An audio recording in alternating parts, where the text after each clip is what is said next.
I wonder if there will be hopefully everybody's got their papers on them that they're bringing from the Mexican.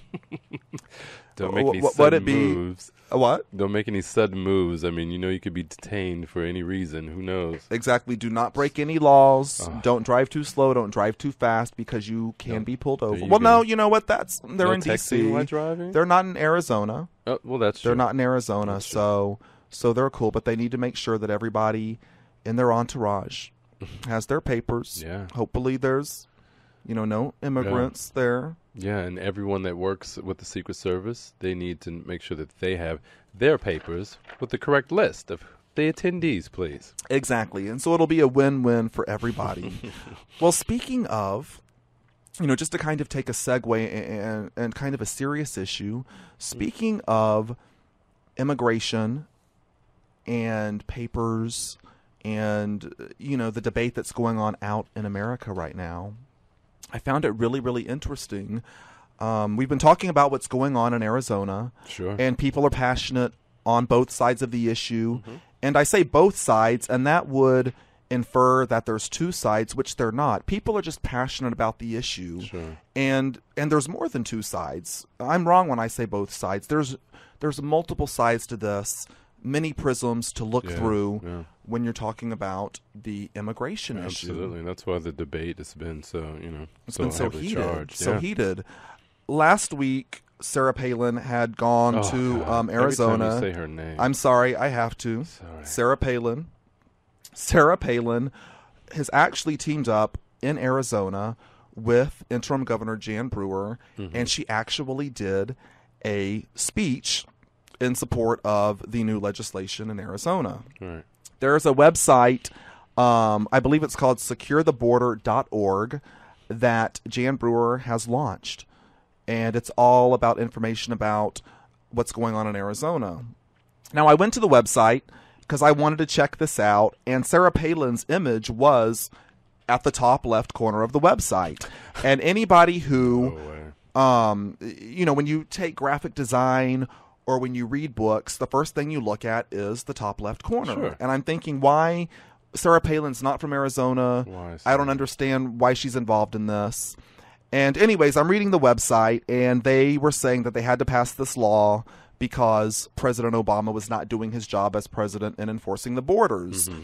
So I'm reading this, and the first thing that I just wanted to say was, correct me if I'm wrong, but I believe that America has had borders for quite some time, and I think they existed before Barack Obama was elected president in 2008. I think you're right. So I just want to make that very clear that numerous people have not been enforcing the borders, and this falls across all political ideologies. Right. We've had Republican presidents, we've had Democratic presidents, and none of them have gotten the border under control. So this is not Obama's fault per se. Now it's his problem now because he's the president. Right. But the borders existed well before 2008. Now I know Sarah Palin's not the brightest person.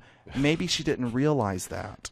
Well, she loves to push a button and make it something a hot topic. And I guess, when you live in Alaska and you can see Russia from your back window, you just got to take it with a grain of salt when it comes out of her mouth, Well, I wanted to point out, it's going to get even more interesting, this immigration debate. Obama had, and I don't know if you knew about this had kind of sprung up a year ago, his aunt, and I'm going to butcher her name, Zatuni Onyango. I'm probably saying it wrong. If I am, you know what? Shoot me. That's not the point. Yeah, that's right. I like that. Shoot me. Look, I did it to myself. I'm probably saying it wrong. This is what I wanted to bring up.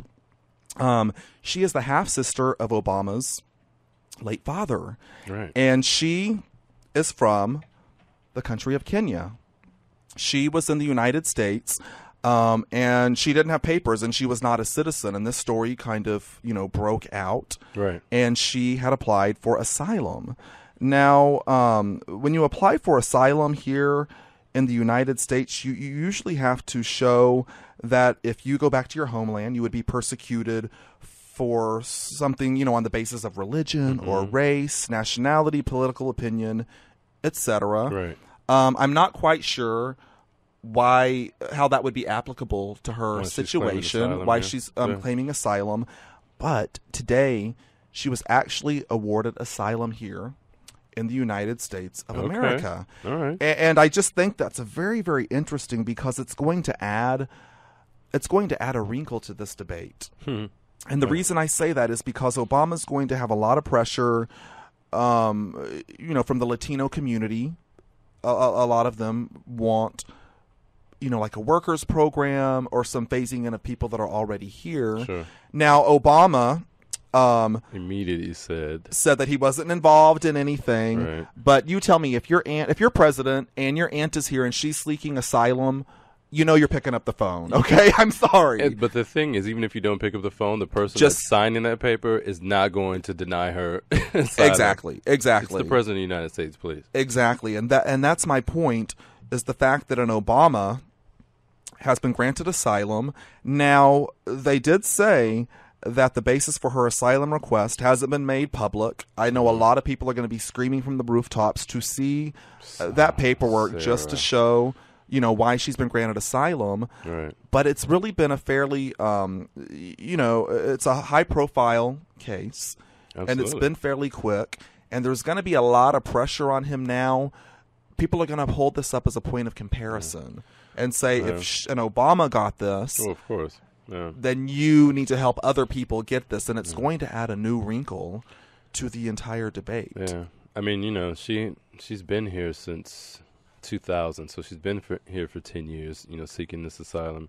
And the case was brought up for deportation around 2004, but then they held that over. But, I mean, so it's not just like she came last week or during his presidency. It has been going on for a while. I don't know if he's been helping her out behind the scenes, where he says he hasn't, and the administration denies any sort of pressure on the bureau. But it'll be interesting. Now she had applied for asylum a while back. Mm-hmm. But it was rejected, and she was deported in 2004. She applied again. Now she's received it. This is going to add a new wrinkle to things. I guarantee you. Why is she in public housing, too? Yeah, she was in public housing. That was when the story broke in Boston.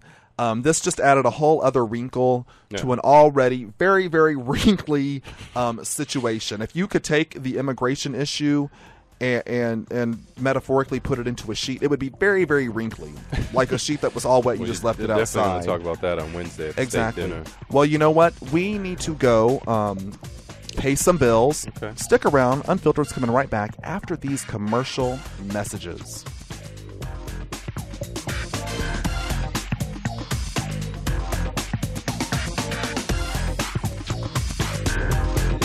This is Unfiltered. Call us toll free at 877-CHAT-212. Still haven't had enough? Don't worry. Unfiltered will be right back after this commercial break.